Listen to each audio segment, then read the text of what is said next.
ସଦା ପ୍ରଭୁଙ୍କ ନାମରେ ଧନ୍ୟବାଦ ହେଉ। ପ୍ରଭୁଙ୍କର ପ୍ରିୟ ଲୋକମାନେ, ଆପଣ ସମସ୍ତ ଲୋକଙ୍କୁ ପ୍ରଭୁ ଆଶୀର୍ବାଦ କରନ୍ତୁ।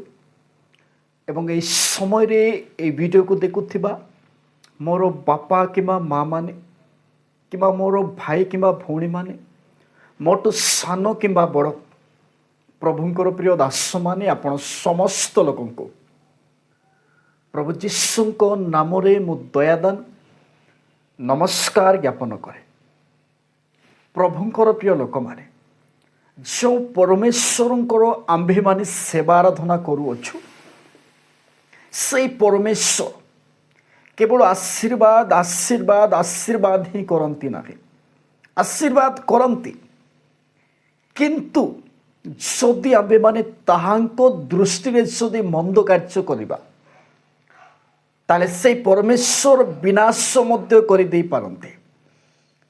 এই বিষয়କୁ ମଧ୍ୟ ଆମ୍ଭେମାନେ ଧ୍ୟାନ ଦେବା ଦରକାର।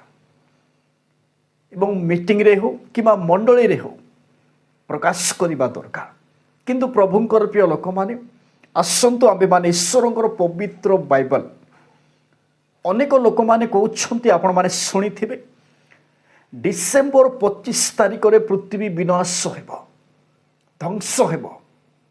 ଅନେକ ଲୋକମାନେ କହୁଛନ୍ତି, ଆପଣମାନେ ଶୁଣି ମଧ୍ୟ ଥିବେ। କିନ୍ତୁ ପ୍ରଭୁଙ୍କର ପ୍ରିୟ ଲୋକମାନେ, ସର୍ବପ୍ରଥମେ ଆପଣମାନେ ଗୋଟିଏ ବିଷୟ ଆପଣମାନେ ଜାଣିବା ଦରକାର। ପ୍ରଭୁ ଯୀଶୁ ନିଜର ଶିଷ୍ୟମାନଙ୍କୁ କହୁଅଛି ଯେ ସେମାନଙ୍କୁ ଉତ୍ତର ଦେଲେ, ଅର୍ଥାତ୍ ପ୍ରଭୁ ଯୀଶୁ ଶିଷ୍ୟମାନଙ୍କୁ କହିଲେ, ସାବଧାନ, କେହି ଯେପରି ତୁମ୍ଭମାନଙ୍କୁ ଭ୍ରାନ୍ତ ନ କରେ। ପ୍ରଭୁ ଯୀଶୁ ନିଜର ଶିଷ୍ୟମାନଙ୍କୁ କହୁଅଛି, ସାବଧାନ, କେହି ଯେପରି ତୁମ୍ଭମାନଙ୍କୁ ଭ୍ରାନ୍ତ ନ କରେ। କାରଣ ଅନେକ ମୋ ନାମରେ ଆସି ଅନେକ ଲୋକଙ୍କୁ ଭ୍ରାନ୍ତ କରିବେ। ଏ ବିଷୟ ପ୍ରଭୁ ଯୀଶୁ କହୁଛନ୍ତି।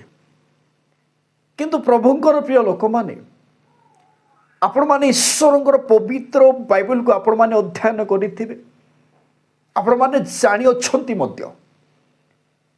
କିନ୍ତୁ ବର୍ତ୍ତମାନ ସମୟରେ ପ୍ରଭୁଙ୍କର ପ୍ରିୟ ଲୋକମାନେ, ଅନେକ ଜାଗାମାନଙ୍କରେ ଆପଣମାନେ ଶୁଣିବେ ଯେ 25 ତାରିଖ ପୃଥିବୀ ବିନାଶ ହେବ।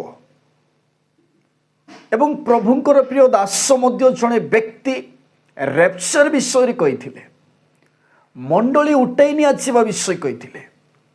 এই ତାରିଖରେ, এই ଦିନରେ, এই ସମୟରେ ମଣ୍ଡଳୀ ଉଠାଇ ନିଆଯିବ।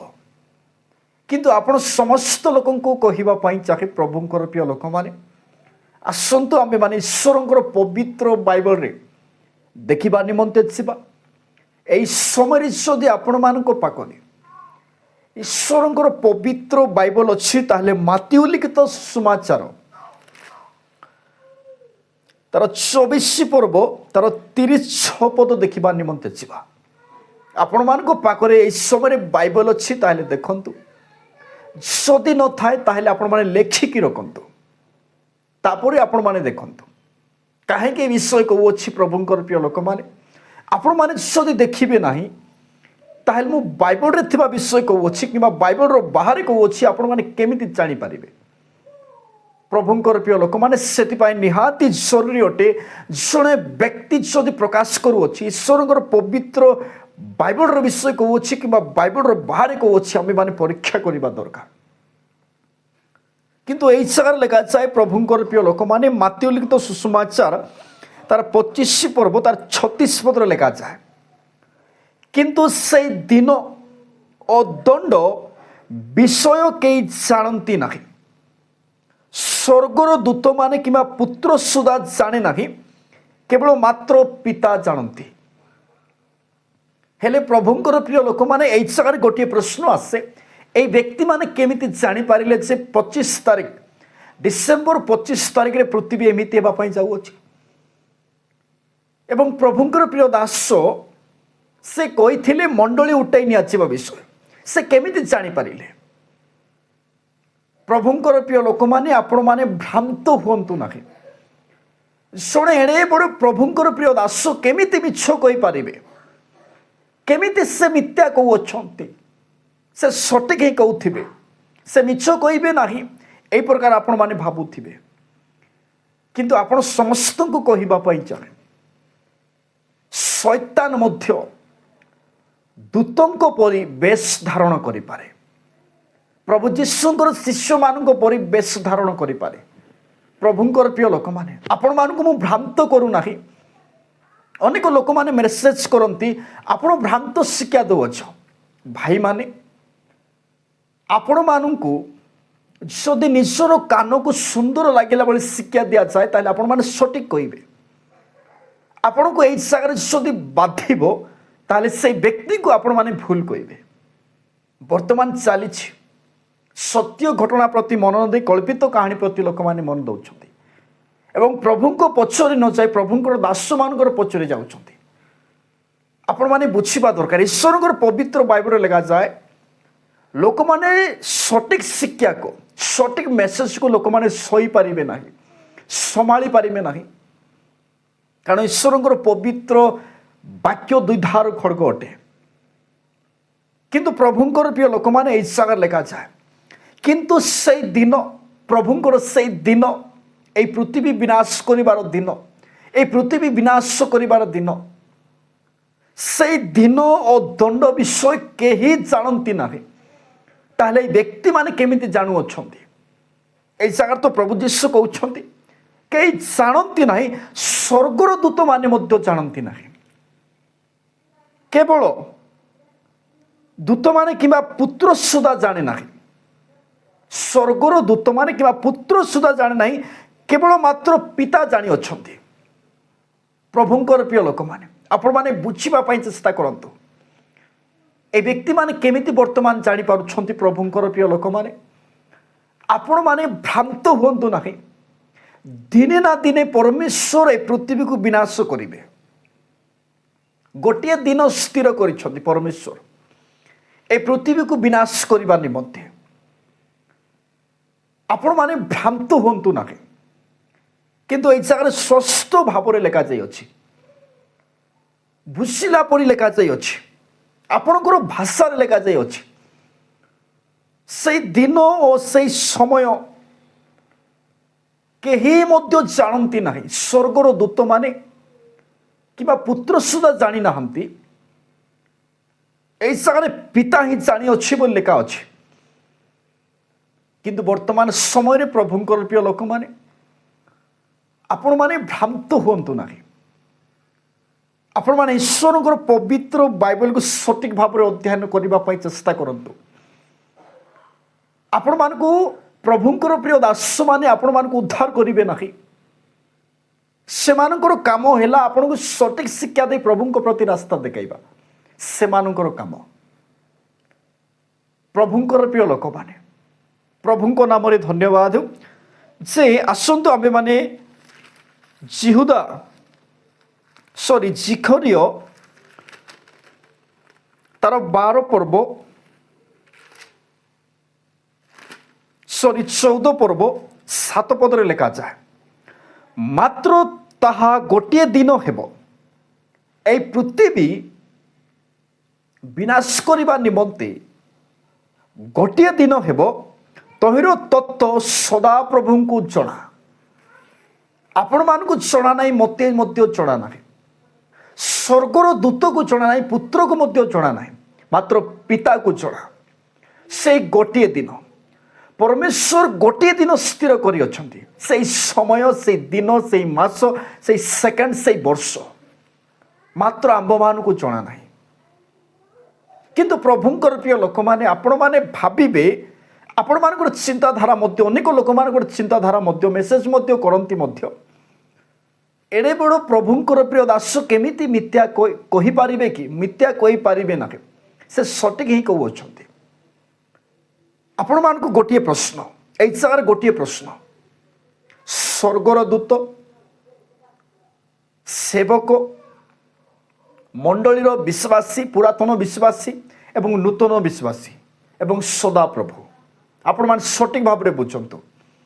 ସ୍ୱର୍ଗର ଦୂତମାନେ, ସେବକମାନେ, ପ୍ରଭୁଙ୍କର ପ୍ରିୟ ଦାସମାନେ ଏବଂ ବିଶ୍ୱାସୀ ମଣ୍ଡଳୀର ପୁରାତନ ବିଶ୍ୱାସୀ, ନୂତନ ବିଶ୍ୱାସୀ ଏବଂ ସଦାପ୍ରଭୁ, এই ଚାରିଜଣଙ୍କ ମଧ୍ୟରେ କିଏ ଭ୍ରାନ୍ତ ହୋଇପାରେ?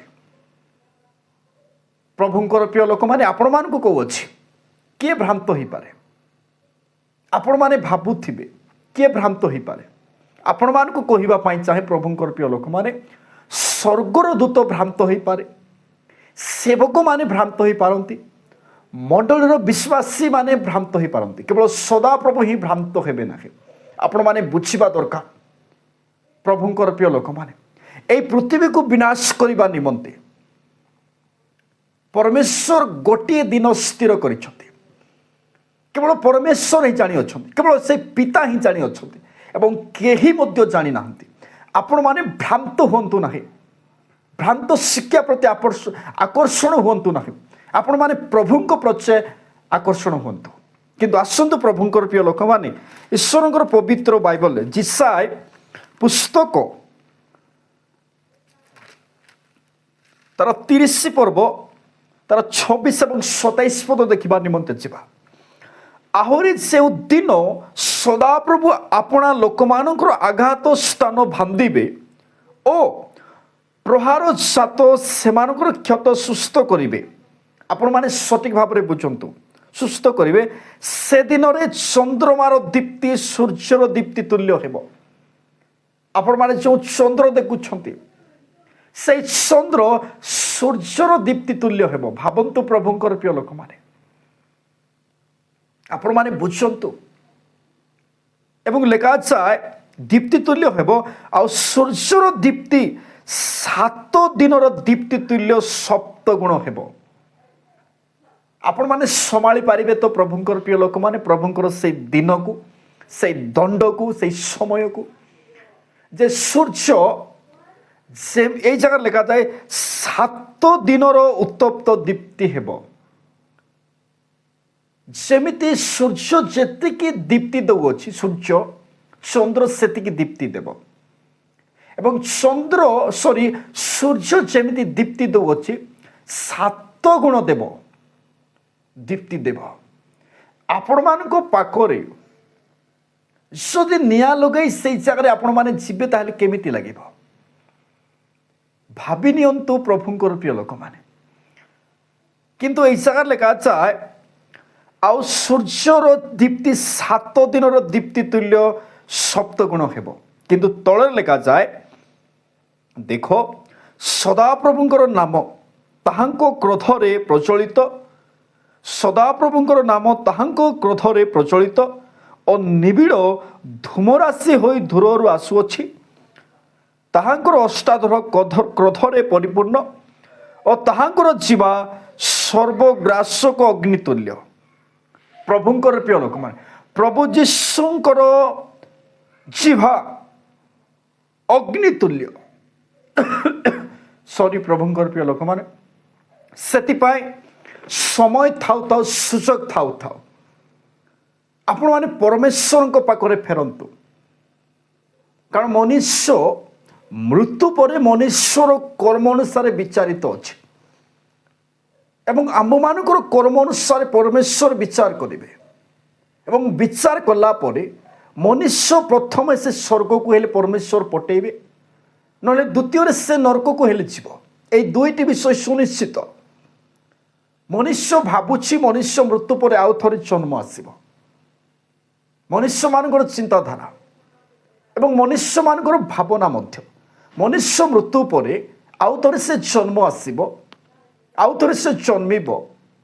କିନ୍ତୁ ଆପଣମାନଙ୍କୁ କହିବା ପାଇଁ ଚାହେଁ ପ୍ରଭୁଙ୍କର ପ୍ରିୟ ଲୋକମାନେ, ମନୁଷ୍ୟ ମୃତ୍ୟୁ ପରେ এই ପୃଥିବୀରେ ଆମ୍ଭେମାନେ କ'ଣ କ'ଣ କରିଛୁ, এই ସବୁ ବିଷୟକୁ ନେଇ ପରମେଶ୍ୱର ମନୁଷ୍ୟକୁ ବିଚାର କରିବେ। ଏବଂ ଗୋଟିଏ ଦିନ ସ୍ଥିର କରିଅଛନ୍ତି ମନୁଷ୍ୟକୁ ବିଚାର କରିବା ନିମନ୍ତେ, ଏବଂ এই ପୃଥିବୀକୁ ବିନାଶ କରିବା ନିମନ୍ତେ ମଧ୍ୟ ଗୋଟିଏ ଦିନ ସ୍ଥିର କରିଛନ୍ତି। ପ୍ରଭୁ ଜାଣିଛନ୍ତି ବିଚାର କରିବା ପାଇଁ, ପ୍ରଭୁ ଜାଣିଅଛନ୍ତି ବିନାଶ କରିବା ପାଇଁ, ଏବଂ କେହି ମଧ୍ୟ ଜାଣିନାହାନ୍ତି। କିନ୍ତୁ ପ୍ରଭୁଙ୍କର ପ୍ରିୟ ଲୋକମାନେ, ଆପଣମାନେ ଜାଗ୍ରତ ଥାନ୍ତୁ। ଲୋକମାନଙ୍କର କଥାରେ ଆପଣମାନେ ଭ୍ରାନ୍ତ ହୁଅନ୍ତୁ ନାହିଁ। ଲୋକମାନଙ୍କର ଶିକ୍ଷାରେ ଆପଣମାନେ ଭ୍ରାନ୍ତ ହୁଅନ୍ତୁ ନାହିଁ। ଜଣେ ବ୍ୟକ୍ତି ଯଦି ପ୍ରଚାର କରୁଅଛି, ଶିକ୍ଷା ଦେଉଅଛି, ସେ ବାଇବଲରେ ଥିବା ବିଷୟ କହୁଅଛି କିମ୍ବା ବାଇବଲର ବାହାରେ କହୁଅଛି, ଆପଣମାନେ ସର୍ବପ୍ରଥମେ ପରୀକ୍ଷା କରିବା ଦରକାର। ପରୀକ୍ଷା କରିବା ପାଇଁ ହେଲେ ଆପଣମାନେ ନିଜେ ନିଜେ ଈଶ୍ୱରଙ୍କର ପବିତ୍ର ବାଇବଲ ଅଧ୍ୟୟନ କରିଥିବା ଦରକାର। ତେବେ ଯାଇ ଆମେମାନେ ଜାଣିପାରିବା ଜଣେ ବ୍ୟକ୍ତି ସେ କେମିତି ଶିକ୍ଷା ଦେଉଅଛି, ନହେଲେ ଆମେମାନେ ଜାଣିପାରିବା ନାହିଁ। ପ୍ରଭୁଙ୍କର ପ୍ରିୟ ଲୋକମାନେ, ଆପଣମାନଙ୍କର ମତାମତ ଆପଣମାନେ ନିହାତି ଭାବରେ ଜଣାନ୍ତୁ ଏବଂ ଏହି ଚ୍ୟାନେଲକୁ ଆପଣମାନେ ସବସ୍କ୍ରାଇବର କରନ୍ତୁ। এই ଛୋଟିଆ ବାକ୍ୟ ଦ୍ୱାରା ଆପଣ ସମସ୍ତ ଲୋକଙ୍କୁ ପ୍ରଭୁ ଆଶୀର୍ବାଦ କରନ୍ତୁ।